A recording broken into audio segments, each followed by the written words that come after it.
Friends அஸ்ஸலாமு அலைக்கும். இன்றைக்கி என்ன சாப்பாடுனா மரவள்ளிக்கிழங்கு தோசை, பச்சரிசி, தேங்காய், பச்சை மிளகா, பெருஞ்சீரகம், மரவள்ளிக்கிழங்கு எல்லாம் போட்டு அரைச்சி தோசை. காலைல தோசை,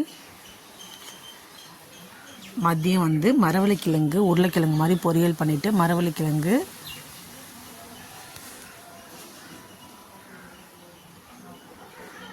இது மரவள்ளிக்கிழங்கு பொடி மாஸ்க்கு. நமக்கு தேவையான அளவு திட்டமாக அரிஞ்சு வச்சுக்கணும். அரிஞ்சு வச்சுட்டு சின்ன வெங்காயம் பெரிய வெங்காயமும் கலந்து அரிஞ்சு வச்சுங்க. இது பொடி மாஸ்க்கு உள்ளதை நல்லா போட்டு உப்பு போட்டு வேக வச்சு தனியாக எடுத்துங்க. வேக வச்சு எடுத்துட்டு அப்புறம் சட்டியில் எண்ணெயெல்லாம் ஊற்றிட்டு கடுகு, கடலப்பருப்பு, உளுந்து 2 போட்டு தாளித்து விடுங்க. தாளித்து விட்டுட்டு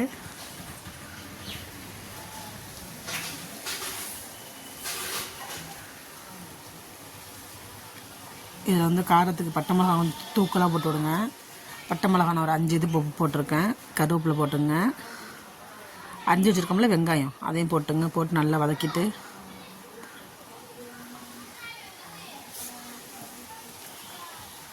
நல்லா சவந்ததுக்கப்புறமா நம்ம வேக வச்சு எடுத்து வச்சுருக்கோம்ல மரவள்ளிக்கிழங்கு அதை எடுத்து இதில் போடுங்க. இதை இதுக்கு அரைச்சி ஊற்றுறதுக்கு சோம்பு தேங்காய் 2ஐயும் அரைச்சி அதில் ஊற்றி ஒரு 10 நிமிஷம் கொதிக்க வச்சுட்டு இறக்கிடுங்க. சூப்பராக இருக்கும். ட்ரை பண்ணி பாருங்கள்.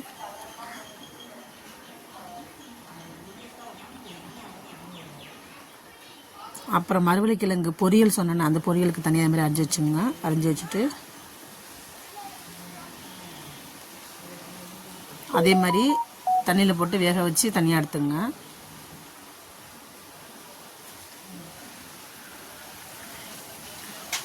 எடுத்துட்டு இதில் கடுகு போடுங்க. கடாயில் எண்ணெய் வச்சு எண்ணெய் ஊற்றிட்டு கடுகு போட்டு அதில் கடுகுலாம்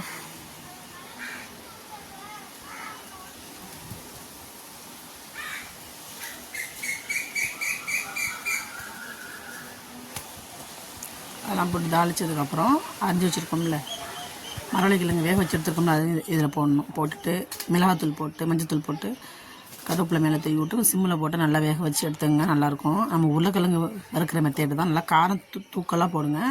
இந்த வீடியோ பிடிச்சிருந்தால் லைக் பண்ணுங்கள், கமெண்ட் பண்ணுங்கள், ஷேர் பண்ணுங்கள், மறக்காமல் சப்ஸ்கிரைப் பண்ணுங்கள். இதை நீங்களும் ட்ரை பண்ணி பாருங்கள். ட்ரை பண்ணி பார்த்துட்டு எப்போ இருக்குன்னு கமெண்டில் சொல்லுங்கள். மரவள்ளிக்கிழங்கு பொரியல், மரவள்ளிக்கிழங்கு பொடி மாஸ்.